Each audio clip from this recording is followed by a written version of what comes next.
Good evening भाई लोग। Good evening सभी को नमस्कार, जय हिंद।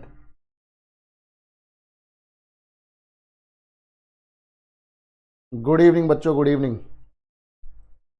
चलो बेटा जल्दी से सभी लोग कनेक्ट हो जाओ और फिर शुरू करते हैं हमारा आज का सेशन, बहुत इंपॉर्टेंट सेशन। चलो भाई,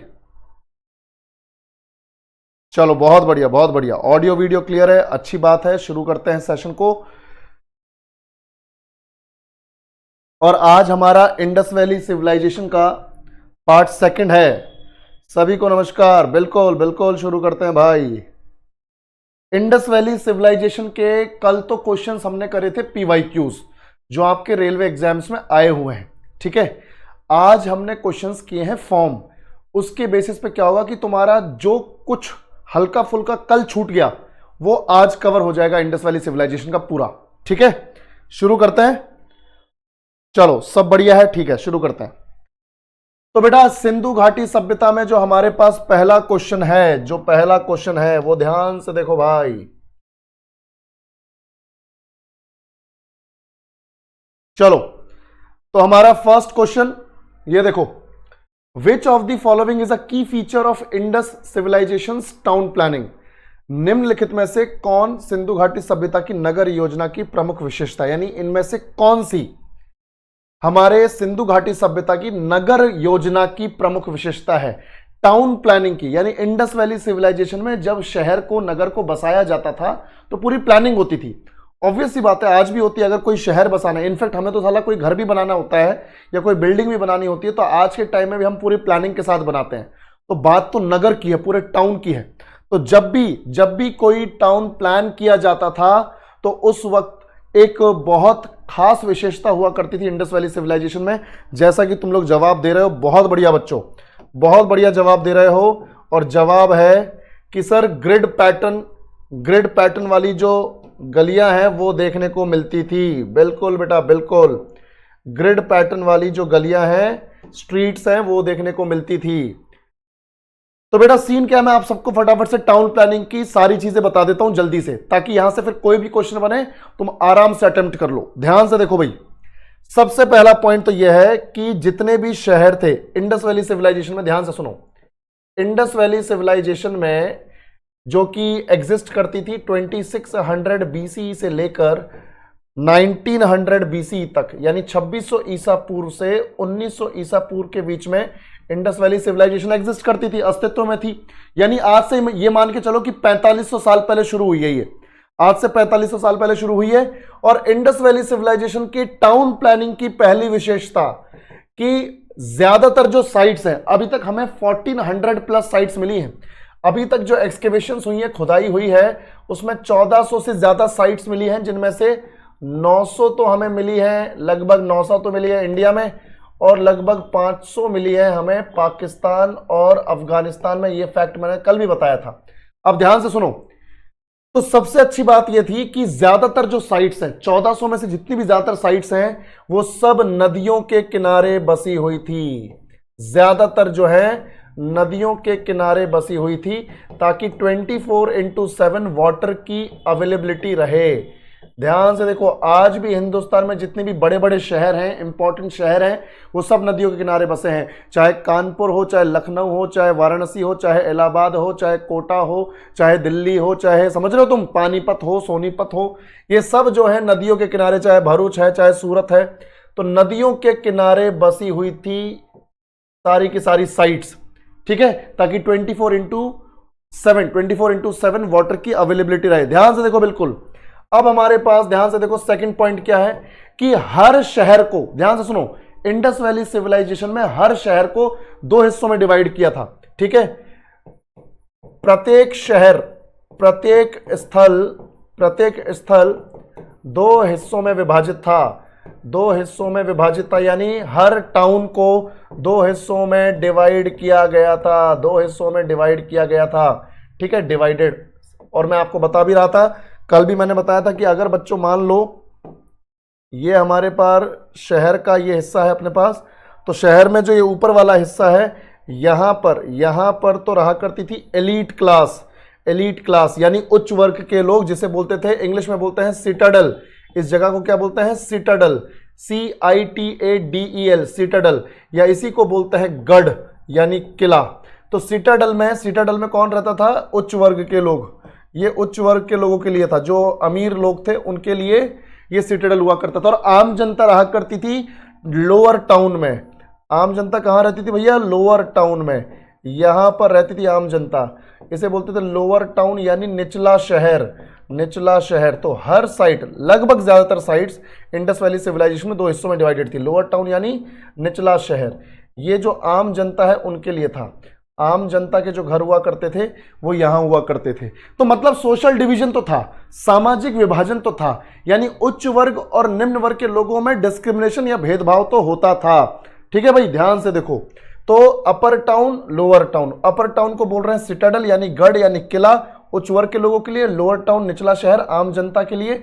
और याद रखना यहां पर एक्सेप्शन है, एक चान्हू-दारो ऐसी साइट थी, हम लोगों ने कल पढ़ा था मोहनजोदारो, उसके नीचे चान्हू-दारो। अगर मैप पर भी देखोगे तो ये देखो ध्यान से, यहां पर था चान्हू-दारो, मैंने कल तुम लोगों को बताया था चान्हू-दारो अकेली ऐसी साइट थी जहां पर इस तरह का डिवीजन नहीं था। याद रखना बेटा, यहां पर कोई लोअर टाउन, कोई सिटाडल नहीं है, कोई गढ़ या कोई निचला शहर नहीं है। यहां पे चान्हू-दारो में सब लोग एक प्लेन एरिया में रहते थे। ठीक है, यहां पर शहर का विभाजन नहीं था, शहर का विभाजन नहीं था। ध्यान से देखो, 5 पॉइंट्स बताऊंगा सीधे सीधे मैं यहां पर, ध्यान से देखो। चान्हू-दारो में शहर का विभाजन नहीं था, तो अकेली ऐसी साइट जहां पर सिटाडल नहीं है। जब शहर का विभाजन ही नहीं है भाई, तो गढ़ की जरूरत ही नहीं है। क्योंकि मैं आपको बताऊं, चान्हू-दारो जो है एक औद्योगिक शहर था, एक औद्योगिक शहर था। यहां पे ज्यादातर लोग मजदूर रहा करते थे। कौन रहा करते थे भाई लोग? औद्योगिक शहर था, इंडस्ट्रियल साइट थी, तो यहां पर ज्यादातर मजदूर लोग रहा करते थे। और मजदूर लोग जो है बच्चों, याद रखना, मजदूर लोग जो हैं वो, उनको सिटाडल या लोअर टाउन की जरूरत नहीं, वो एक इलाके में रहते थे, एक प्लेन एरिया में रहते थे। और याद रखना, तुम बोलोगे सर औद्योगिक शहर था, तो यहां पर किस चीज का उद्योग था? तो चान्हू-दारो में 2 चीजें बनती थी। एक तो बनती थी यहां पर बीड्स यानी यहां पर बनते थे मनके। भाई मोतियों में, मोतियां देखा तुमने, मालाओं में मोती डाले जाते हैं, मोती छोटे छोटे, तो वो मनके यहां पर बनते थे, बीड्स। और यहां पर दूसरी बनती थी सील्स, स्टैंप्स। यहां पे क्या बनती थी बच्चों? सील्स यानी स्टैंप्स, मोहरें बनती थी। तो हर साइट की अपनी एक आइडेंटिटी होती थी, अपनी एक पहचान होती थी, हर साइट की अपनी एक मोहर होती थी, सील होती थी, स्टैंप होता था। तो सारी की सारी सील्स इंडस वैली सिविलाइजेशन की कहां बन रही थी? चान्हू-दारो में। सारी की सारी जो बीड्स, मनके हैं अपने मालाओं में डालने वाले, वो कहां बन रहे थे? चान्हू-दारो में। तो ये इसीलिए औद्योगिक शहर था, मजदूर रहा करते थे, सिटाडल की जरूरत नहीं है, सारे मजदूर प्लेन में रहते हैं। तो भैया यहां पर हमारा हो गया दूसरा पॉइंट कि प्रत्येक स्थल जनरली 2 हिस्सों में डिवाइडेड था, सिटाडल और निचला शहर। तीसरा पॉइंट देखो भाई, तीसरा पॉइंट देखो, जनरली जो सिटाडल होता था, जो गढ़ होता था, सिटाडल होता था, सिटाडल का होता था किलेबंदी, फोर्टिफिकेशन। क्या होता था बच्चों? फोर्टिफिकेशन। जैसे तुम देखते हो आज के जमाने में भी जो राजा महाराजाओं के महल या किले हुआ करते थे, उनको चारों तरफ से एक ऊंची दीवार से घेरा जाता था। ध्यान से देखो बेटा, ध्यान से देखो, मैंने बताया था ना बेटा, चान्हू-दारो ये पाकिस्तान के सिंध में है। पाकिस्तान का ये सिंध प्रांत है, पाकिस्तान के सिंध प्रांत में है आज के टाइम में चान्हू-दारो। ठीक है, कल हम लोगों ने साइट्स देखी थी सारी की सारी। और अब ध्यान से देखो कि सिटाडल में होता था हमेशा फोर्टिफिकेशन यानी किलेबंदी। तो जहां पर भी जिस साइट पर सिटाडल मिला है, ज्यादातर पर मिला है, तो उसको किलेबंद किया जाता था, यानी उसको एक ऊंची दीवार से घेरा जाता था, एक ऊंची दीवार से घेरा जाता था, ताकि उच्च वर्ग के जो लोग हैं वो वहां पर सिक्योर रहे, सुरक्षित रहे, सिक्योरिटी उनकी बनी रहे, है ना। तो याद रखना, सिटाडल को फोर्टिफिकेशन की जरूरत हुआ करती थी, यानी किलेबंदी की जरूरत हुआ करती थी, किलेबंद किया जाता था, इसे चारों तरफ से एक ऊंची दीवार से सिक्योर किया जाता था उच्च वर्ग के लोगों को। पर जो निचला शहर है वहां पर, लोअर टाउन में इस तरह का फोर्टिफिकेशन नहीं होता था। जनरली निचला शहर में फोर्टिफिकेशन नहीं होता था, याद रखना, निचला शहर में फोर्टिफिकेशन नहीं होता था। यानी आम जनता करवाए अपनी ऐसी तैसी, राजा बचा रहेगा तो राज्य बचा रहेगा, उनका यह मानना था। यानी उस शहर का, उस साइट का मुखिया बचा रहेगा तो सब ठीक है, वरना जनता की ऐसी की तैसी। पर यहां पर भी एक एक्सेप्शन है, याद रखना। निचला शहर अकेला एक ऐसा कालीबंगा है, कालीबंगा सबको याद है ना, राजस्थान वाला। कालीबंगा अकेली ऐसी साइट थी, कालीबंगा अकेला ऐसा स्थल है जहां पर निचले शहर को भी किलेबंद किया गया है। निचला शहर भी किलेबंद है, यानी वहां का मुखिया बहुत बढ़िया था, जितनी वो सुरक्षा अपनी रखता था, अपनी जनता की भी उतना ही एक तरीके से ये मान के चलो केयर करता था। तो निचला शहर भी यहां पर क्या है बच्चों, किलेबंद। तो यहां पर देखो एक्सेप्शन हमें यहां पर भी पता चल गया। तो निचला शहर कालीबंगा, कालीबंगा का निचला शहर वो भी किलेबंद था, क्योंकि वहां के मुखिया को अपनी जनता की, अपनी प्रजा की टेंशन थी। और चौथा पॉइंट देखो, चौथा पॉइंट देखो यहां पर कि सड़कें और गलियां, रोड्स एंड स्ट्रीट्स, यही तो सवाल है, रोड्स एंड स्ट्रीट्स वाला।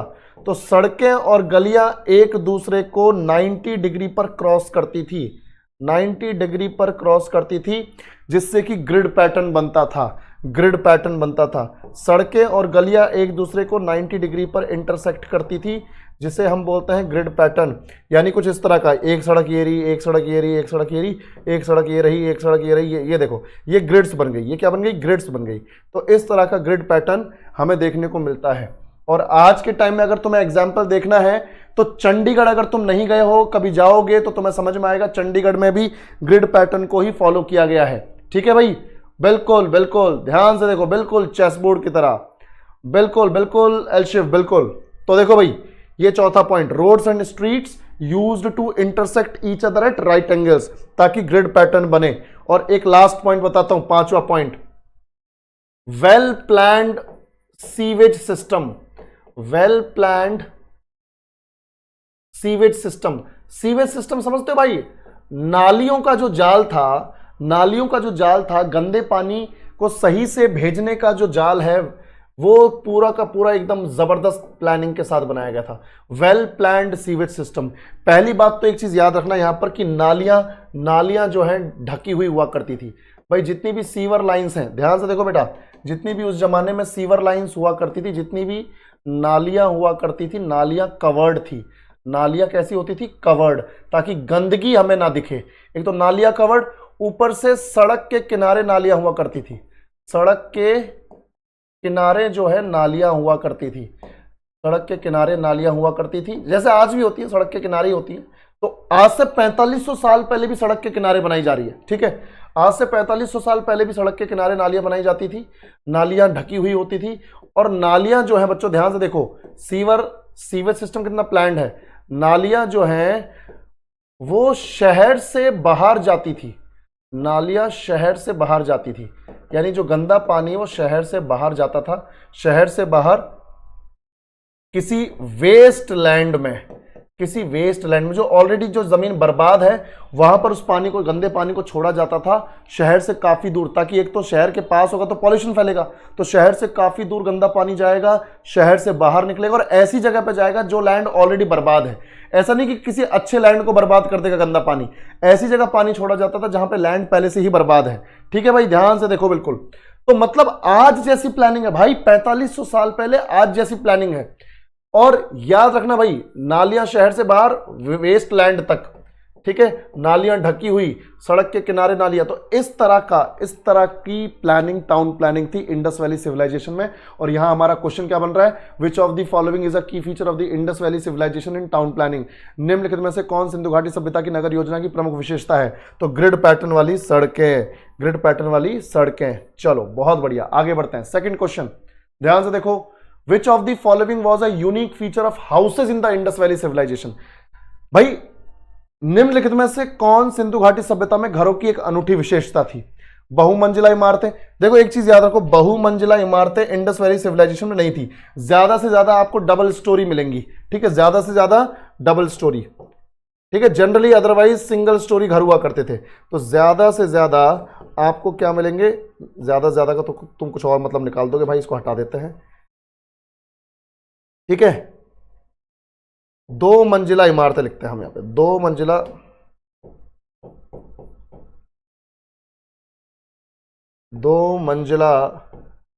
इमारतें, बहुमंजिला नहीं, 2 मंजिला इमारतें कहीं कहीं पर थी, कहीं कहीं पर स्थित, अदरवाइज सिंगल स्टोरी, एक ही मंजिल की थी। भूमिगत तापन नहीं था। वैसे ही इंडस वैली सिविलाइजेशन का जो एरिया है थोड़े गर्म इलाके में ही था, तो भूमिगत तापन की जरूरत वहां होती है जहां पर ठंडे इलाके होते हैं, तो इसकी तो जरूरत ही नहीं है। लकड़ी की छत, भाई लकड़ी की छत नहीं, सब कुछ ईंट का बना हुआ था। मैंने बताया था ना तुम लोगों को कि ईंट का इस्तेमाल किया जाता, भाई ईंट का उपयोग किया जाता था। लकड़ी की छत का क्या मतलब है साला, ठीक है, ईंट का उपयोग किया जाता था।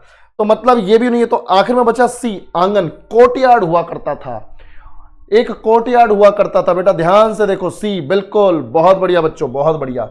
अब ये कैसा होता था मैं आपको बताता हूं, जल्दी से देखो ध्यान से। अब जितने भी लोअर टाउन में जितने भी घर बने हुए थे उनकी विशेषता बता रहा हूं, तुम्हें जल्दी देखो कि भाई ये इस तरह का कुछ था, ध्यान से देखना।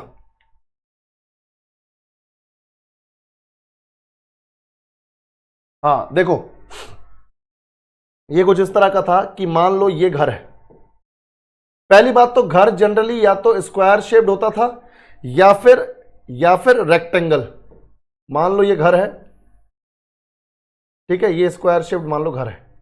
अब घर के बीचों बीच बच्चों देखो ये आंगन हुआ करता था, ये आंगन हुआ करता था, ये कोर्टयार्ड है। और कोर्टयार्ड के ऊपर छत नहीं है। जैसे साउथ इंडिया के कई सारे घरों में तुमने देखा होगा कि घर के बीचों बीच आंगन है, घर के ऊपर, उस आंगन के ऊपर कोई छत नहीं है, बारिश का पानी एकदम आंगन में आके पड़ रहा है, ठीक है भाई, बिल्कुल ध्यान से देखो, बीच में खुला आंगन, एग्जैक्टली। तो ये तो कोर्टयार्ड हो गया। फिर उसके चारों तरफ बेटा, चारों तरफ होता था कॉरिडोर। क्या होता था? कॉरिडोर। साउथ इंडिया के घरों में देखा होगा जैसे एक कॉरिडोर, ठीक है। तो कॉरिडोर के ऊपर तो छत है, कोई दिक्कत नहीं, बस आंगन के ऊपर नहीं है, कॉरिडोर के ऊपर छत है। और इसी कॉरिडोर से अटैच्ड होते थे बच्चों रूम्स, इसी कॉरिडोर से अटैच्ड होते थे रूम्स। जैसे एक रूम ये हो गया, एक रूम ये हो गया, तीसरा रूम ये हो गया, ठीक है, 1 रूम, 2 रूम, 3 रूम। उसके बाद देखो ध्यान से, एक रूम ये हो गया, एक रूम ये हो गया। उसके बाद ध्यान से देखो, ये अभी तुम्हें समझ में आएगा मैं क्या बना रहा हूं, देखो, ठीक है। अब ध्यान से देखो, बेसिकली ये रूम, इसका गेट ये रहा, ये रूम, इसका गेट ये रहा, ये रूम, इसका गेट ये रहा, ये इसका रूम, देखो ये गेट, ये गेट, ये रूम, ये गेट, ये गेट। उसके बाद देखो, उसके बाद देखो भाई ध्यान से, यहां पर मान लो ये कोई अपना स्टोर रूम या यूटिलिटी वाला रूम हो गया, जहां पे जैसे आज के टाइम में हम लोग वॉशिंग मशीन वगैरह रख देते हैं, तो ये स्टोर रूम टाइप था इनका। मैं स्टोर रूम लिख देता हूं, इसका गेट यहीं पे हुआ करता था, ठीक है। और ये है अपना जैसे बाथरूम, ये है टॉयलेट। बाथरूम अलग हुआ करता था, टॉयलेट अलग हुआ करता था। साला आज तो मिक्स कर देते हैं क्योंकि जगह बच जाती है, ठीक है भाई, ध्यान से देखो, ध्यान से देखो, बिल्कुल। उसके बाद देखो, उसके बाद ये इधर, यहां पर ये किचन, यहां पर ये किचन। अब तुम देखो, तुम बोलोगे सर रूम्स कुछ ज्यादा नहीं है, तो बेटा उस टाइम पे न्यूक्लियर फैमिलीज नहीं हुआ करती थी। उस टाइम पे लोग अच्छे थे, हमारे जैसे लीचड़ नहीं थे उस टाइम पर, लोग अच्छे थे, जॉइंट फैमिलीज में रहा करते थे। आज के टाइम में तो लोग न्यूक्लियर फैमिलीज में रहना पसंद करते, जॉइंट फैमिलीज हुआ करती थी, जैसे अपने गाँवों में नहीं होती, दादा, चाचा, ताऊ, पापा वगैरह ये सब साथ में रहते थे, ठीक है भाई। तो रूम्स की जरूरत ज्यादा होती थी, 1 2 3 4 5 6 7 रूम हो गए, एक किचन, एक जॉइंट किचन हुआ करती थी, सबका खाना उसी में बन रहा है, बाथरूम, टॉयलेट एक ही हुआ करते थे, ज्यादा नहीं। आज तो अटैच लाइट बात होते हैं, उस जमाने में नहीं थे, ठीक है। और ये हुआ करता था बेटा, ये हुआ करता था मेन एंट्रेंस, ये हुआ करता था मेन एंट्रेंस। पर मेन एंट्रेंस ऐसा नहीं कि जैसा आज के टाइम में ये गेट खोला तो सामने सड़क आ गई, ये सड़क है सामने, ये गेट खोला सामने ही सड़क, ऐसा नहीं था। उस जमाने में प्राइवेसी इंपॉर्टेंट थी, प्राइवेसी बहुत इंपॉर्टेंट थी, इसीलिए उस जमाने में डायरेक्ट एंट्रेंस नहीं होता था कि सड़क पे है, सड़क से सीधे गए अंदर और गेट खुल के नज़ारे दिख गए, ऐसा नहीं।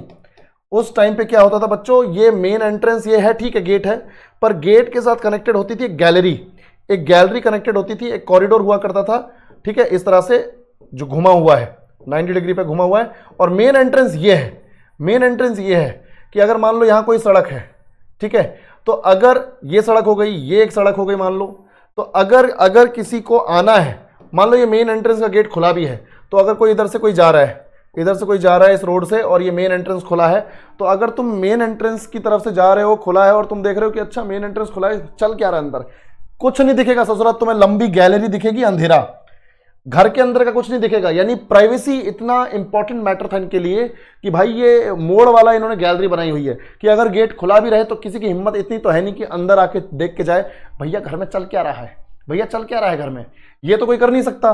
तो यहीं पे अगर ये गेट खुला भी है तो बस अंदर देखा साला अंधेरा दिख रहा है। उस जमाने में लाइट तो थी नहीं, अंधेरा दिख रहा है, गैलरी में तो अंधेरा ही दिखेगा। तो प्राइवेसी मेन कंसर्न है। तो इस तरह के घर हुआ करते थे और हर घर में, मैं आप सबको बता दूं, ध्यान से देखो बेटा, बिल्कुल अब देखो ध्यान से हमारे यहां पे तो क्या होता है कि कोई पानी पीने वाला आ जाता तो ऐसा सोचते हैं यार, मतलब मैं जनरल बात बता रहा हूं, हर कोई अलग हो सकता है, ठीक है। कोई अगर बोलते भैया पानी पिला दो, थोड़ा हम पहले तो उसे जज करते हैं, अच्छा पानी पिला दे, थोड़ा ऐसा लगा बढ़िया सा आदमी, थोड़ा शरीफ आदमी है, बिल्कुल भैया पानी पिलाते हैं आपको। फिर कोई ऐसा लगे कोई साला छपरी टाइप आ गया कोई, है ना तो बोलेगा भैया पानी गर्म पियोगे ठंडा पियोगे, हम 10 बार इतना कुछ सवाल कर देंगे कि बोलेगा भैया रहने ही दो पानी। यहां पर प्राइवेसी अगेन मेन कंसर्न है। ध्यान से देखो बेटा, ध्यान से देखो, हर घर में यहां पर कुआं था, हर घर में यहां पे कुआं था। प्राइवेसी बता रहा हूं मैं कुएं के साथ कनेक्ट करके, हर घर में कुआं था। जनरली घरों के अंदर भी कुएं थे और ज्यादातर जो कुएं हैं वो घर के इसी कंपाउंड में मेन एंट्रेंस के पास हुआ करते थे, मेन एंट्रेंस के पास हुआ करते थे। यहां पे कुआं है, ठीक है, घर के यहां पे मेन एंट्रेंस के पास कुआं है। अगर किसी को ससुरे को पानी की प्यास भी लगी है तो पानी पी और निकल, ठीक है। घर में आके पता चला साला गैलरी में से घुस के आ रहा है, अच्छा माई पानी पिला दो, और घर में देख रहा अच्छा घर में चल क्या रहा है। समझ रहे हो भाई, प्राइवेसी की तो ऐसी तैसी हो गई पानी के बहाने। तो इसलिए पानी का कुआं बाहर ही बना दिया कि साले अगर किसी को प्यास भी लग रही है अपना पानी पी और घर में घुसने की जरूरत नहीं, साला सीधा निकल तो चुपचाप, ठीक है, पहली फुर्सत में निकल, ठीक है भाई, समझ में आया कि नहीं। तो प्राइवेसी मेंटेन करने के लिए उन सब ने कुएं कहां बनाए, जनरली मेन एंट्रेंस के पास, ताकि पानी पियो और निकलो। साला अंदर आके पानी मांगने की जरूरत नहीं है कि वो थोड़ा सा पानी पिला दीजिए। साला प्राइवेसी हमारी मैटर करती है ज्यादा, ठीक है। और एक और चीज बताता हूं, प्राइवेसी की बात है तो भाई प्राइवेसी की बात है, इसलिए देखो ग्राउंड फ्लोर पर विंडोज नहीं होती थी। ग्राउंड फ्लोर पर ध्यान से सुनो, ग्राउंड फ्लोर पर जो हमारा ग्राउंड फ्लोर है, भूमि तल है, उस पर कोई खिड़की नहीं। अब तुम सबको समझ में आ रहा है ना विंडो क्यों नहीं होनी चाहिए। भाई इधर सड़क है, अगर इधर खिड़की खुली हुई मिल गई रूम की, भाई अंदर के नजारे दिख जाएंगे ना, समझ रहे हो। अंदर साला कुछ भी चल रहा होगा, सड़क पर जाते जाते देख रहा है, ओह अच्छा क्या चल रहा है, समझ रहे हो भाई, ध्यान से देख बिल्कुल बिल्कुल। तो यहां पर इसलिए ग्राउंड फ्लोर पर विंडोज नहीं होती थी, मेन एंट्रेंस था तो वो मोड़ लेकर ऐसे गैलरी के साथ कनेक्टेड था। पानी जिसको साला पीना है अपना पानी पी और निकल। समझ में आ रही है बात। ये सारी चीजें का ध्यान रखते हुए ये प्लानिंग थी। और अब तुम देखो खुला आंगन यहां पर, कोर्टयार्ड यहां पर है, तो ये खास बात है। चलो बेटा पूरी तुम्हें समझ में आ गई कि किस तरह से बिल्डिंग को कंस्ट्रक्ट किया जाता था, किस तरह से जो प्राइवेट हाउसेस थे लोअर टाउन में कैसे बनाए जाते थे। चलो आगे बढ़ते हैं। Next question, which statement best describes the political structure of the Indus valley civilisation. कौन सा कथन सिंधु घाटी सभ्यता की राजनीतिक संरचना का सबसे अच्छा वर्णन करता है। क्या वहां पे मोनार्की थी यानी राजशाही थी, क्या वहां पर डेमोक्रेटिक रिपब्लिक यानी लोकतांत्रिक गणराज्य था, क्या वहां पर सेंट्रलाइज्ड शासन, नियम नहीं ये होगा शासन, शासन, क्या वहां पे केंद्रीकृत शासन था, या वहां पर फ्यूडल सिस्टम सामंती व्यवस्था थी। अब मैं आपको बताता हूं, वहां पर था centralised rule. Indus valley civilisation में सेंट्रलाइज्ड रूल था। मैं इसे इस बेसिस पे बोल रहा हूं क्योंकि हमारे पास कुछ एविडेंसेस हैं, बहुत तगड़े एविडेंसेस भी नहीं है पर कुछ एविडेंसेस मिले हैं जिसके बेसिस पर हम ये बोल सकते हैं यार कुछ केंद्रीकृत शासन था, सेंट्रलाइज्ड रूल था। जब मैं बोलता हूं सेंट्रलाइज्ड रूल, इसका मतलब है कि पूरी इंडस वैली सिविलाइजेशन का एक ही राजा था। पूरी इंडस वैली सिविलाइजेशन का एक ही राजा था जो मोहनजोदारो में बैठता था, क्योंकि सबसे डेवलप्ड साइट कौन सी है बच्चों, सबसे डेवलप्ड साइट है मोहनजोदारो, सबसे डेवलप्ड साइट है मोहनजोदारो। और ऐसा माना जाता है कि एक ही राजा था, मोहनजोदारो से पूरी इंडस वैली सिविलाइजेशन पर शासन करता था। हर साइट के उसने कुछ मुखिया चुने हुए थे, गवर्नर टाइप, राज्यपाल टाइप, जो उसे हर कुछ महीनों में रिपोर्ट भेजते रहते थे कि साहब हमारी साइट पे ये चल रहा है, हमारी साइट पे ये चल रहा है, हमारे शहर में ये स्टेटस है, वो स्टेटस है। समझ में आया कि नहीं। तो मोस्ट डेवलप्ड साइट थी मोहनजोदारो और एक ही राजा एक जगह से शासन कर रहा था, यानी केंद्रीकृत रूल था, यानी एक ही जगह से सारे के सारे रूल्स एंड रेगुलेशंस को इंप्लीमेंट किया जा रहा था। अब तुम बोलोगे सर एविडेंसेस दो इसके, तो मैं एविडेंसेस देता हूं आपको, ध्यान से देखो। सबसे पहला एविडेंस मैं आपको देता हूं कि राजा एक ही था। सबसे पहला एविडेंस भाई टाउन प्लानिंग में सिमिलैरिटी, टाउन प्लानिंग में सिमिलैरिटी, ध्यान से देखो, टाउन प्लानिंग में समानता कैसे हो सकती है? टाउन प्लानिंग में समानता, 1400 से ज्यादा टाउन्स हैं, 1400 से ज्यादा शहर हैं, हर शहर में सिमिलैरिटी क्यों है? भाई एक बात बताओ, अगर अगर यहां पर ये देखो मैप पर अगर मैं मार्क कर दूं, ये हड़प्पा है, ध्यान से देखो बेटा, ये इधर हड़प्पा है, ये हड़प्पा, भाई इधर यहां पर ये मोहनजोदारो है, दोनों में देखो काफी डिस्टेंस है, हड़प्पा और मोहनजोदारो में काफी डिस्टेंस है। उसके बाद चलो ये देखो, इधर शोर तो गई बिल्कुल अफगानिस्तान में ऊपर की तरफ, शोर तो गई है ना, शोर तो गई हो गया। उसके बाद इधर देखो ये सुत का गंडोर कितना दूर है, सुत का गंडोर है ना, सुत का गंडोर। उसके बाद तुम बोलोगे सर देखो ये आलमगीरपुर, देखो इधर मेरठ में आलमगीरपुर, ठीक है आलमगीरपुर। फिर तुम देखो यहां पर कितनी दूरी पर है दायमाबाद, ये देखो महाराष्ट्र में दायमाबाद। अब बात यह है कि सर ये आप क्यों बता रहे हो हमें? मैं इसलिए बता रहा हूं बच्चों, ध्यान से देखो कि एक दूसरे से इतने इतने डिस्टेंसेस पर हैं ये साइट्स, ठीक है। अब तुम चाहे शोरतोगई से दायमाबाद देखो या सौतकागंडोर से आलमगीरपुर देखो, भाई ज्यादातर साइट्स कहां बसी हुई हैं? नदियों के किनारे। भाई अगर अलग अलग राजा होते, एक राजा ना होता, अलग अलग राजा होते, तो कोई बोलता यार मैं नदी के किनारे बसूंगा, बिल्कुल बिल्कुल नदी की ढाई पर, बिल्कुल नदी के किनारे बनूंगा। कोई बोलता यार मैं नदी से थोड़ा दूर बसूंगा। कोई बोलता भाई मेरे को नदी के पास बसना ही नहीं है, कल को साला बाढ़ बाढ़ आ गई तो मेरा तो शहर में बह जाएगा। मैं ऐसा कर रहा हूं, मैं जा रहा हूं अपना बिल्कुल 8-10 किलोमीटर पीछे, वो 8-10 किलोमीटर पीछे बस गया, बोला मैं नदी का पानी जो है नहर के थ्रू ले आऊंगा अपने शहर में, मेरे को साला नदी के किनारे नहीं बसना। अलग अलग राजा होते तो अलग अलग सोच होती, अलग अलग साइट्स जो है अलग अलग जगह पर होती, पर most of the sites were situated on the banks of rivers. This shows that there was only one ruler, only single ruler. समझ में आ रहा है? क्योंकि उसने एक ही पॉलिसी बनाई है कि साला ज्यादातर जो सिटीज है वो कहां बसेंगी? नदियों के किनारे बसेंगी। समझ में आया कि नहीं? बिल्कुल बिल्कुल बिल्कुल बेटा मोहम्मद कैफ, ये चंगेज खान से पहले, चंगेज खान तो बहुत बाद में आया है, ठीक है। चंगेज खान तो आज से 800-900 साल पहले आया है। ये तो अपने कितने, ये तो अपने ये मान के चलो 4500 साल पुरानी बात कर रहे हैं हम, ठीक है।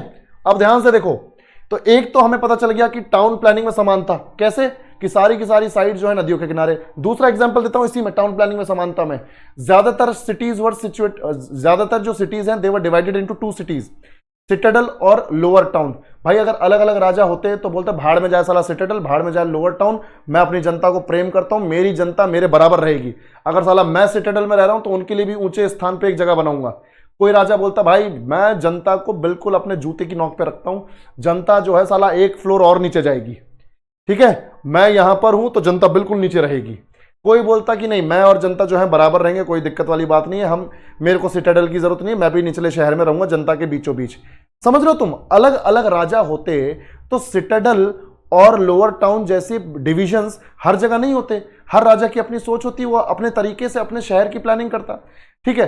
कोई राजा अब ऐसा होता, मान लो अब प्लानिंग में देखो तुम, कोई बोलता कि भाई ऐसा है कि सड़कें जो है मेरे यहां पे तो ऐसी बनेंगी गोल, मतलब यहां से इस तरह से, मान लो ये इस तरह से, ये बीच में कोई एक जगह बना दी शहर में, जैसे कोई लेक बना दी, कोई मंदिर बना दिया, और उसके बाद फिर यहां से देखो ये सड़कें निकल रही हैं मेरी, यहां से सड़कें निकल रही हैं इस तरह से चारों दिशाओं में, ठीक है। और इनके सड़कों के किनारे जो है घर बन रहे हैं, सड़कों के किनारे जो है घर बन रहे हैं, समझ रहे हो भाई? इस तरह से सड़कों के किनारे घर भर बस रहे हैं, और ये अपना लेक है, ये कोई ऐसी इंपॉर्टेंट जगह है शहर में जहां से सारी सड़कें निकल रही हैं, तो ऐसे भी बच सकते थे। पर ऐसी एक आधा साइट मिली है जैसे बनावली, बनावली इसी तरह की है, बनावली इसी तरह की, बाकी सब में ग्रिड पैटर्न है। तो बाकी सब में ग्रिड पैटर्न, बनावली का कोई चलो कोई रीजन रहा होगा, एक एक्सेप्शन कंसीडर कर लेते हैं, बनावली इस तरह की है सर्कुलर टाइप की, बाकी सब तो ग्रिड पैटर्न वाली है। सब सड़कें जो है एक दूसरे को 90 डिग्री पर क्रॉस कर रही हैं। ऐसा क्यों? क्योंकि राजा एक ही था और उसने पॉलिसी बनाई हुई थी कि जहां पर ग्रिड पैटर्न पॉसिबल है सब लोग वैसे ही बनाएंगे सड़कों को। राजा एक नहीं होता तो अलग अलग तरह की बनती, कोई साला टेढ़ी मेढ़ी बनाता, कोई बोलता कि मेरे यहां सड़कों की कोई प्लानिंग नहीं, अपना कहीं पर भी साला सड़क बनाओ, कोई टेंशन नहीं। समझ में आ रहा है कि नहीं? ध्यान से देखो बेटा, तो इस तरीके से हम देख रहे हैं कि टाउन प्लानिंग में इतनी ज्यादा समानता है कि शहर नदियों के किनारे बसे हुए हैं, शहर 2 हिस्सों में बटे हुए हैं, शहर में जो सड़कें हैं वो एक जैसी बनी हुई हैं, वेल प्लान्ड सीवेज सिस्टम सब जगह का एक जैसा ही है। ये तभी पॉसिबल है जब राजा एक रहा हो। समझ में आ रहा है कि नहीं? तो ये जो एविडेंसेस हैं टाउन प्लानिंग में समानता, ये हमें बता रहा है भाई कि राजा एक ही है। और देखो सबसे तगड़ा एविडेंस क्या है? सबसे तगड़ा एविडेंस वो ब्रिक्स का रेशियो याद ना तुम सबको?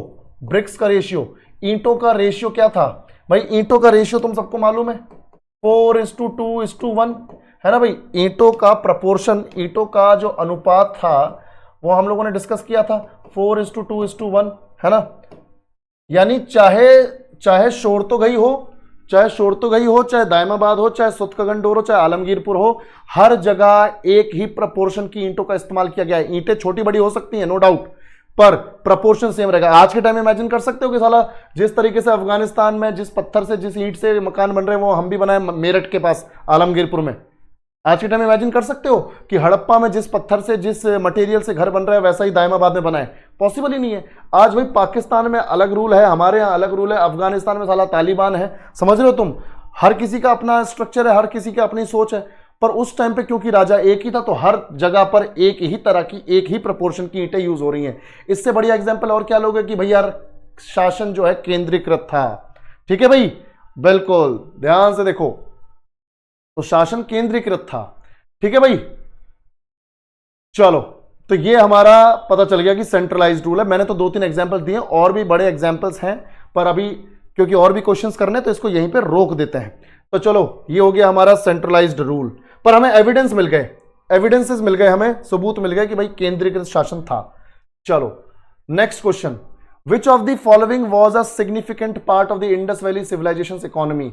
मतलब अर्थव्यवस्था का, भाई सिंधु घाटी सभ्यता की अर्थव्यवस्था का एक महत्वपूर्ण हिस्सा था, इनमें से कौन सा पार्ट?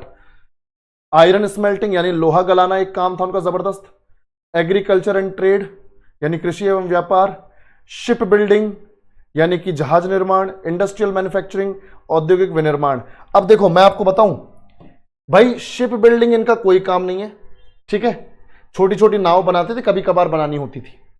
आयरन स्मेल्टिंग, आयरन तो साला एग्जिस्ट ही नहीं करता है वहां पे भैया, वहां पे तो कॉपर और टिन एग्जिस्ट करता है, तांबा और टिन एग्जिस्ट करता है, उनको पिघला के और मिला के उन्होंने ब्रॉन्ज बना लिया, कांसा बना लिया।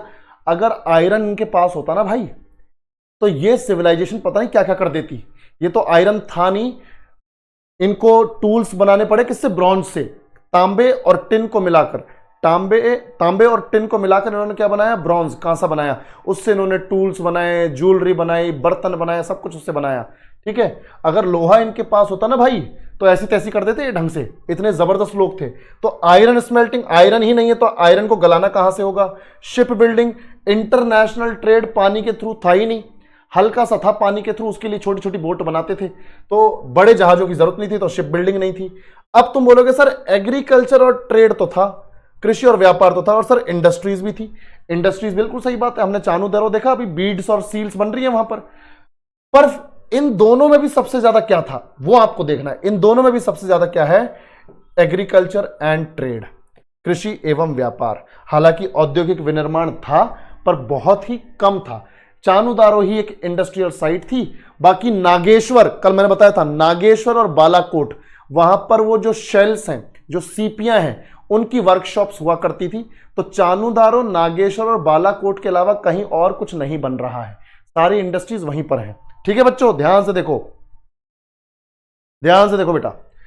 तो एग्रीकल्चर और ट्रेड जो है वो हर जगह हो रहा है, और मैं इसका आपको बताता हूं। एग्रीकल्चर की बात हो रही है ना, तो ध्यान से देखो भाई, जब हम एग्रीकल्चर, कृषि की बात करते हैं तो हमारे दिमाग में सबसे पहले आता है भाई कि फसल कौन कौन सी उगाते थे ये लोग, क्रॉप्स कौन कौन सी उगाते थे, फसल। उसके बाद हम देखेंगे कि टूल्स यानी औजार या उपकरण जो खेती बाड़ी में ये यूज कर रहे हैं, ठीक है। और उसके बाद देखेंगे इनकी सिंचाई के साधन, सिंचाई के साधन, भाई खेती बाड़ी में इरिगेशन तो चाहिए, सिंचाई तो चाहिए, है ना, इरिगेशन। तो यहां पर देखते हैं पहले क्रॉप्स कौन कौन सी उगाई जाती थी, फिर देखेंगे टूल्स यानी उपकरण, और फिर देखेंगे सिंचाई यानी इरिगेशन के कौन कौन से माध्यम थे।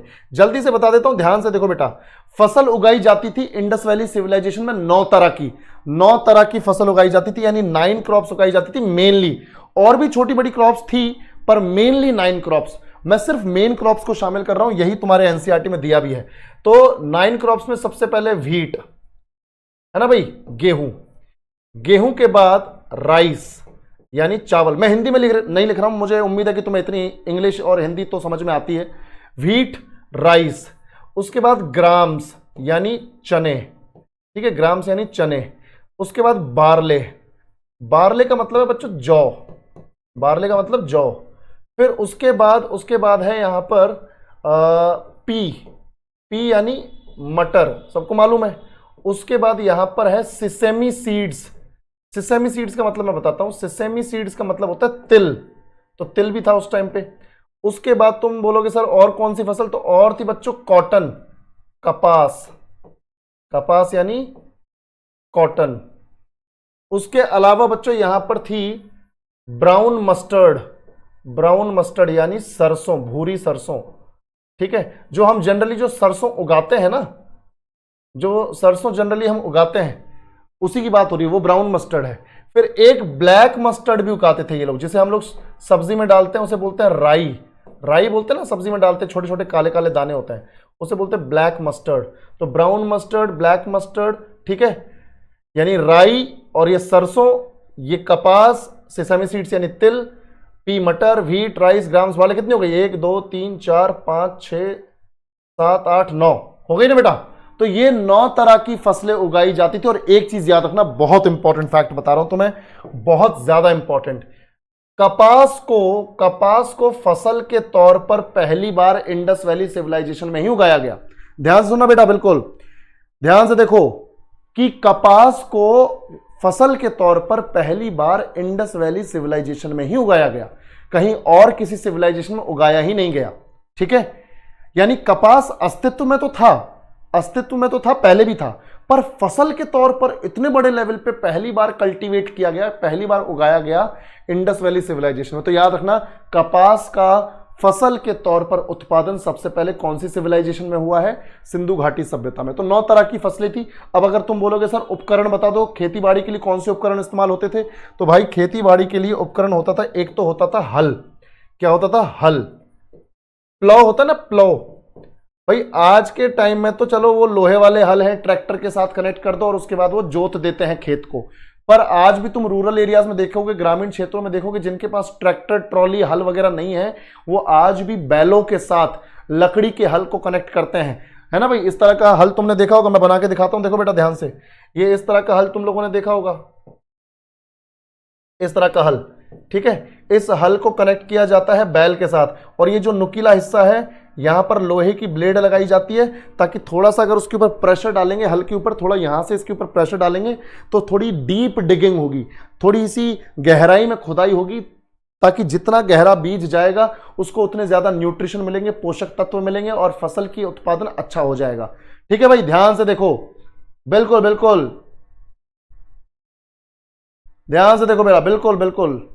अब देखो, तो यहां पर ये जो हल है, इस तरह का हल का एविडेंस मिला। अब तुम बोलोगे सर कैसा हल, मतलब क्या हल मिला है हमें एविडेंस के तौर पर, हल नहीं मिला है, हल का मिट्टी का मॉडल मिला है, हल का मॉडल मिला है, क्ले का मॉडल मिला है, कि जैसे बच्चों के लिए हम खिलौने नहीं बनाते, तो क्ले का मॉडल मिला है बनावली से।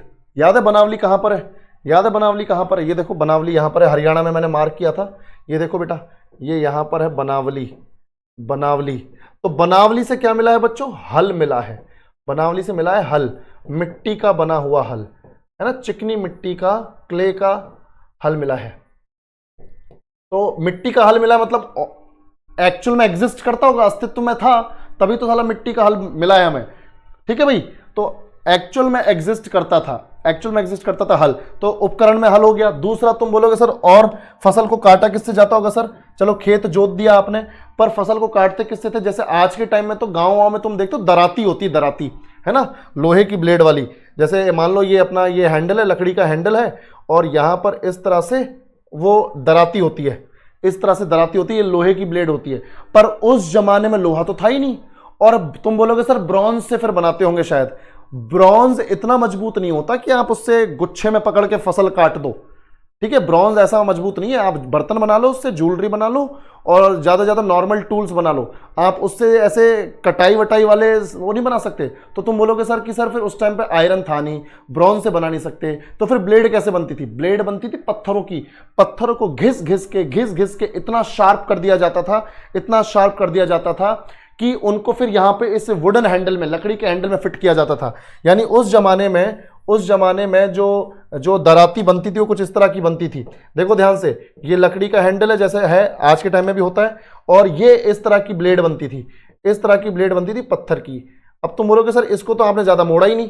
अगर ज्यादा मोड़ देंगे पत्थर को और जब हम फसल काटेंगे तो जहां पे मोड़ रहे हैं ना वहां पे इतना प्रेशर पड़ेगा कि पत्थर ही टूट जाता था। तो इसको ऐसे बनाया जाता था ताकि उसको फसल को ऐसे ऐसे घिस घिस के काटा जा सके। टाइम तो थोड़ा लगता था पर घिस घिस के काटा जा सकता था। तो याद रखना, टूल्स में एक दूसरा आ जाएगा अपने पास, ये वाला, इसको हम लिख सकते हैं स्टोन ब्लेड्स। स्टोन ब्लेड्स, पत्थर की ब्लेड्स, स्टोन ब्लेड्स, पत्थर की ब्लेड्स विद वुडन हैंडल, लकड़ी के हैंडल के साथ, with wooden handle. I hope तुम्हें समझ में आ रहा हो, है ना बेटा। उसके बाद देखो, अगर ये आज पूरा नहीं भी हुआ ना तो कोई दिक्कत वाली बात नहीं, चैप्टर ऐसे बढ़िया से करेंगे कि साला कोई भी क्वेश्चन फंस जाए, तुम्हारा रुकना नहीं चाहिए। आज अगर नहीं हो पाता है पूरा तो कल इसको पूरा करेंगे और उसके बाद फिर आएंगे बुद्धिज्म जैनिज्म वाले चैप्टर पे। चलो बेटा देखो ध्यान से, क्योंकि सिर्फ ऊपर ऊपर से क्वेश्चन करवा देना बिल्कुल मेरा पर्पस या हमारे इस प्यारे से परिवार का ऐसा कोई पर्पस नहीं है। अगर आपसे पैसा लिया है तो हम लोग बेस्ट क्वालिटी कंटेंट आपको देंगे ताकि आपको उससे फायदा हो, ठीक है। ध्यान से देखो बेटा, तो अब यहां पर टूल्स में एक तो हल हो गया क्योंकि बनावली से एविडेंस मिला है। स्टोन ब्लेड्स तो लगभग हर जगह से मिली है, स्टोन ब्लेड्स तो हर जगह से मिली है, पर एक टूल और मिला है बच्चों, एक टूल मिला है ऑक्स। तुम बोलोगे सर ऑक्स मतलब बैल, बिल्कुल, बैल भी तो खेती बाड़ी का टूल ही था भाई। हल को किसके साथ कनेक्ट करोगे, इंसान के साथ थोड़ी कनेक्ट करोगे, बैल के साथ कनेक्ट किया जाता था। अब तुम बोलोगे सर बैल का क्या मिला है, एक तो हड्डियां मिली भाई, बैल की एक तो हड्डियां मिली है, बोन्स मिली, और दूसरा भाई हमें यहां पर मिली है, वो सील्स। याद है तुम्हें सील्स? देखो ये देखो भाई, सील्स में देखो ये बैल दिख रहा है कि नहीं दिख रहा है? साला सील्स में बना हुआ दिख रहा है तुमको बैल, देखो ये देखो इधर, ये इधर देखो, इनका इस्तेमाल किया जाता था, ये देखो बैल, इनका इस्तेमाल किया जाता था खेती बाड़ी में, ठीक है, क्योंकि ये काफी एनर्जेटिक जानवर है, खेती बाड़ी के लिए इस्तेमाल किया जा सकता है, तो काफी पावरफुल जानवर। तो हल को जो कि हमें मिट्टी का मिला है बनावली से, ऑक्स का एविडेंस हमें मिला चानूदारों से। तुम बोलोगे सर चानूदारों से ऐसा कैसे मिल गया? तो बेटा चानूदारों से हमें ये एक बैलगाड़ी मिली है। क्या मिली है बच्चों? बैलगाड़ी। चानूदारों से हमें क्या मिली है? Ox cart, bullock cart. भाई जब बैलगाड़ी में देखो, अब ध्यान से, बैल के साथ साला जब गाड़ी को कनेक्ट किया जा सकता है, बैलगाड़ी बन सकती है, तो बैल के साथ हल को कनेक्ट नहीं किया जाता होगा जिससे कि वो हल और बैल जो है मिलके खेत को जोत सके। समझ में आ रही है बात? तो बैल का इस्तेमाल भी टूल की तरह किया जाता था। तो ये हमारे पास एविडेंसेस है, ये हमारे पास उपकरण है। अब ध्यान से देखो बेटा, ध्यान से देखो, सिंचाई के लिए क्या साधन है। मैंने तुम्हें बताया जब मोहनजोदारो में तो मैं बताऊं तुम्हें 700 कुएं मिले हैं मोहनजोदारो में। 700 अगर घर है तो हर घर में एक कुआं है, 700 कुएं घर में। अब एक बात बताओ, साला जब घर में कुआं हो सकता है तो जहां खेती बाड़ी हो रही है, खेती बाड़ी के लिए कुआं नहीं बनाएंगे लोग? घर में मतलब कुआं बना देंगे, खेतों के लिए नहीं बनाएंगे, ऐसे कैसे हो सकता है? तो सिंचाई के लिए दे हैड वेल्स यानी कुएं थे, ठीक है। तो खेती के लिए कुएं थे।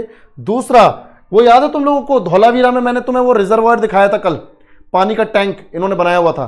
तो वो रिजर्वायर्स यानी कि जलाशय है ना, रिजर्वायर्स इन्होंने बनाए हैं यानी जलाशय इन्होंने बनाए हैं।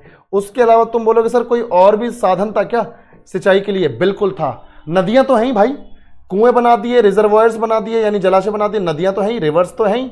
रिवर्स के अलावा अगर मान लो खेत नदी से काफी दूर है, तो भैया नहर भी बनाई गई है, नहर भी थी, कैनाल्स भी थी, नहरों के द्वारा पानी जो है खेतों तक ले जाया गया है, ठीक है, नहर भी थी। अब तुम बोलोगे सर नहर का एविडेंस, भाई देखो कुएं का एविडेंस तो हर जगह से मिला है।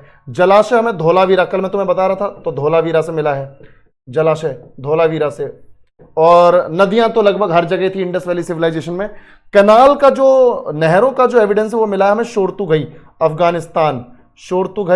अफगानिस्तान से हमें नहर का एविडेंस मिला है, ठीक है। तो ये हमारी खेती बाड़ी का पूरा का पूरा ब्यौरा है। सबको इतना समझ में आया तो रिस्पॉन्ड करो भाई, ठीक है भाई, जल्दी से बताओ। बिल्कुल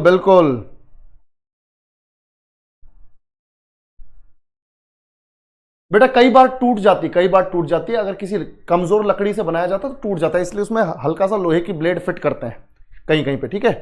चल कुल, बहुत बढ़िया। बफरिंग तो नहीं हो रही है ना ससुरो? हाँ, बफरिंग नहीं होनी चाहिए।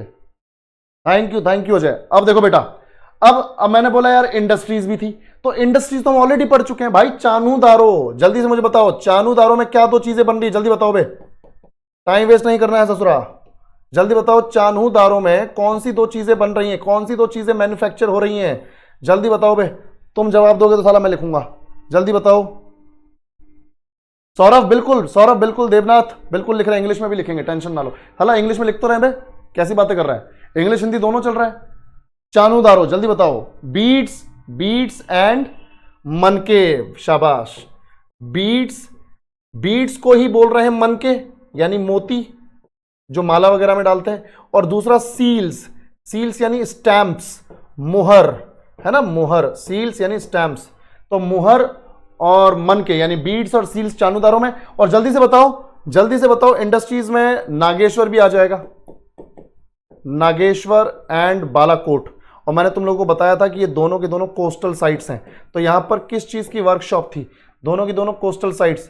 ध्यान से देखो, मैंने मैप में यहां पे ये नागेश्वर है, यहां पर गुजरात में ये नागेश्वर है, ठीक है, ये नागेश्वर है इधर, और इधर ये साइट में, इधर देखो ये कोस्टल साइट, ये बालाकोट, तो दोनों कोस्टल साइट से। तो यहां पर किसकी वर्कशॉप थी, जल्दी बताओ बेटा, कमेंट सेक्शन में जल्दी बताओ। नागेश्वर, बहुत बढ़िया। शेल्स, सीपियां, बहुत बढ़िया बेटा, यहां पर थी शेल्स, क्योंकि ओशन से जो सीपियां मिलती हैं, शेल्स मिलती हैं, उनको डेकोर करने के लिए, सजाने के लिए उनका इस्तेमाल किया जाता था। सीपियां का इस्तेमाल बर्तन बनाने के लिए, किसी चीज को सजाने के लिए किया जाता था, तो डेकोर करने के लिए। तो बालाकोट से भी शेल्स यानी सीपियां, और नागेश्वर से भी शेल्स यानी सीपियां। चलो बहुत बढ़िया बेटा। तो हमारे पास क्वेश्चन तो सॉल्व हो ही गया कि which of the following was a significant part of Indus valley civilisation economy, यानी अर्थव्यवस्था का सबसे महत्वपूर्ण हिस्सा। तो ज्यादातर लोग एग्रीकल्चर और ट्रेड में लगे हुए थे, तो इसलिए हम बोल सकते हैं एग्रीकल्चर और ट्रेड। अब तुम बोलोगे सर ट्रेड कैसे? भाई मुझे एक बात बताओ, इंडस वैली सिविलाइजेशन में जितनी भी साइट्स हैं, तुम जितनी भी साइट्स देख रहे हो, जितनी भी साइट्स, ये तो मैंने कुछ मार्क किए हैं, हर साइट पर हर चीज मिली है। अब मुझे बताओ, साला दिल्ली में नारियल मिलता है कि नहीं मिलता है? दिल्ली में नारियल मिलता है, दिल्ली में केला भी मिलता है, ठीक है, दिल्ली में तुम्हें बेर भी मिल जाएगा, ठीक है, दिल्ली में तुम्हें कोई और फल भी मिल जाएगा, आड़ू ये सब मिल जाएंगे, ठीक है, दिल्ली में सेब भी मिल रहे हैं। पर क्या दिल्ली में सेब की खेती होती है? क्या दिल्ली में नारियल की खेती होती है? क्या दिल्ली में केले की खेती होती है? पर हर जगह मिल रही है, हर जगह हर चीज मिल रही है ना भाई। क्यों? क्योंकि इंटरनल साइट्स के बीच में ट्रेड है, व्यापार है। क्योंकि केरल से नारियल आ रहे हैं, साउथ से नारियल आ रहे हैं, साउथ से, बिहार से फिर केले आ रहे हैं, दिल्ली में भी ट्रेड हो रहा है कि नहीं हो रहा है? तो इंटरनल ट्रेड तो जबरदस्त था भाई। अब जैसे जो सील्स हैं, जो मनके हैं, वो मान लो चानूदारों में बन रहे हैं, चानूदारों के वही मनके बनावली पहुंच रहे हैं, वही मनके हड़प्पा पहुंच रहे हैं, वही मनके शोरतुगई पहुंच रहे हैं, वही सुतकंडोर, वही आलमगीरपुर का, वही दायमाबाद। क्यों? क्योंकि ट्रेड है आपस में। अगर मान लो लोथल में मान लो या फिर ये मान लो कि अपना बनावली में हमें जौ के दाने बहुत ज्यादा मिले, बारले। तो वो जो बारले है वो हर जगह पहुंच रहा होगा बनावली से। बनावली के पास एक स्पेशल चीज है जौ, वो उसका ट्रेड कर रहा है, बेच रहा है, सबके पास जौ पहुंच रहा है। तो इंटरनल साइट्स के बीच में जबरदस्त ट्रेड हुआ करता था। और ये इंटरनल साइट्स के बीच में ही ट्रेड नहीं है, इंटरनेशनल ट्रेड भी करते थे। क्योंकि लोथल जो है, गुजरात में जो लोथल, मैंने कल तुम्हें बताया था, लोथल तो पोर्ट सिटी था भाई, बंदरगाह था, और बंदरगाह का इस्तेमाल सिर्फ व्यापार के लिए ही होता है, इंटरनेशनल व्यापार के लिए। तो लोथल पोर्ट था, तो इंटरनेशनल ट्रेड, अंतरराष्ट्रीय व्यापार तो था। अब तुम बोलोगे सर इंटरनेशनल व्यापार कौन सी सिविलाइजेशन के साथ कर रहे थे उस टाइम पे? तो इंटरनेशनल व्यापार कर रहे थे मेसोपोटामिया के साथ। इराक और ईरान में जो मेसोपोटामिया सभ्यता थी, उसके साथ भी हम व्यापार करते थे। हमारे यहाँ खेती बाड़ी से संबंधित अनाज वगैरह ज्यादा होता था, तो हम अनाज वगैरह भेजा करते थे उनके लिए। उधर से हमारे लिए स्पेशल ड्रिंक्स आती थी, ठीक है भाई, बिल्कुल। और तुम बोलोगे सर स्पेशल ड्रिंक्स आती थी, वो कैसे पता चला? भाई मेसोपोटामिया के बने हुए बर्तन हमारी इंडस वैली सिविलाइजेशन में मिले हैं, और हमारी सील्स मिली है उनके वहां।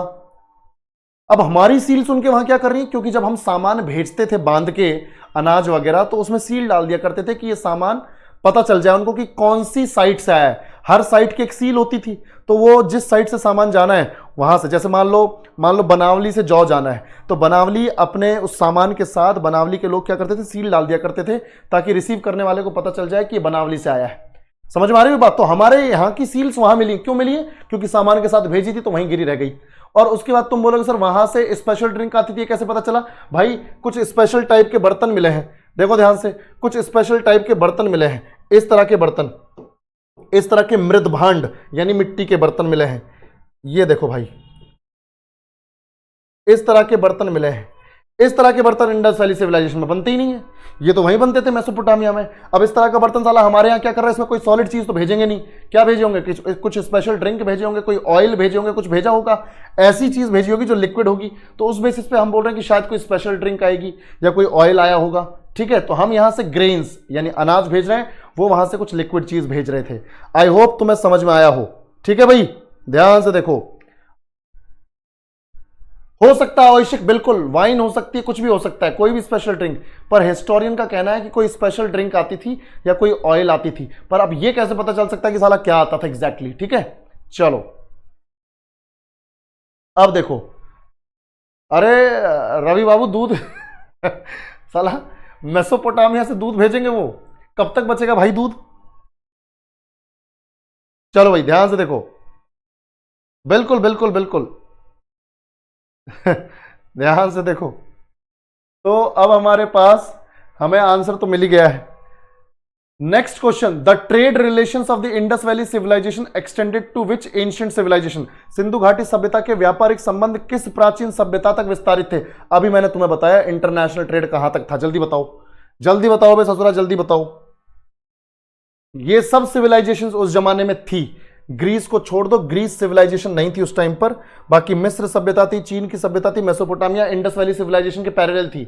यानी जब सिंधु घाटी सभ्यता एग्जिस्ट करती थी, अस्तित्व में थी, तो 3 सिविलाइजेशंस और उसके बराबर थी। कौन कौन सी? इराक ईरान में मेसोपोटामिया, चाइना में चाइनीज सिविलाइजेशन, और इजिप्ट अफ्रीका में इजिप्ट में मिस्र सभ्यता इजिप्शियन सिविलाइजेशन। तो जल्दी से बताओ हमारा ट्रेड किसके साथ था? ए के साथ, मेसोपोटामिया के साथ, क्योंकि हमारी सील्स मिली हैं वहां पर और उनके बर्तन मिले हैं हमारे यहां पर, यानी कुछ ना कुछ तो एक्सचेंज चलता था। ठीक है बेटा, सबको इतना समझ में आया? चलो तो आज के लिए इस गाड़ी को यहीं रोक देते हैं, कुछ क्वेश्चंस बच गए हैं, उन क्वेश्चंस को मैं कल करवाऊंगा, कल उसमें कुछ और क्वेश्चंस ऐड करवा के कल ये सेशन खत्म हो जाएगा और परसों नया चैप्टर। सबको इतना समझ में आया तो रिस्पॉन्ड करो भाई, बोरिंग तो नहीं लग रही है इंडस वैली सिविलाइजेशन या एंशिएंट हिस्ट्री? जल्दी बताओ। और ये तो अभी शुरुआत है, आगे कहानियों के पुलंदे हैं। ठीक है, चलो बहुत बढ़िया बहुत बढ़िया। और कल जो सेक्शनल टेस्ट होगा, कल जो सेक्शनल टेस्ट होगा वो इंडस वैली सिविलाइजेशन का ही होगा, इंडस वैली सिविलाइजेशन का ही होगा। ठीक है, इसलिए तैयार रहना भाई, इंडस वैली सिविलाइजेशन का टेस्ट होगा, जो अभी कल तक जो पढ़ेंगे वो फिर तुम्हारे टेस्ट में आएगा, कल तक जो पढ़ेंगे वो तुम्हारे टेस्ट में आएगा, सेक्शनल टेस्ट में। चलो भाई, थैंक यू थैंक यू। चलो बेटा, बीसी और एडी का फुल फॉर्म मोहम्मद कल बताऊंगा, कैफ कल बताऊंगा। ठीक है, चलो बेटा। शालिनी गौतम, बेटा रिप्लाई, एक तो इतने सारे कमेंट्स एक साथ आते हैं ना, कैसे रिप्लाई कर पाए? जिसका दिख जाता है उसका रिप्लाई कर देते हैं। कोई बात नहीं, कल तुम शुरुआत में ही सवाल पूछ लेना, ठीक है, डोंट वरी। करंट अफेयर्स की पीडीएफ सुमन बच्चे एक बार साहिल सर से बात करनी पड़ेगी, अगर जैसी भी लैंग्वेज में अभी अवेलेबल है उससे काम चलाओ, इंग्लिश में भी उन्हें ट्रांसलेट करके देंगे, ठीक है, डोंट वरी। चलो बिल्कुल शुभाशीष, इजिप्ट भी था, इसकी पीडीएफ मिल जाएगी, कल वाली की भेजी जा चुकी है, ठीक है भाई। चलो take care, bye bye, good night.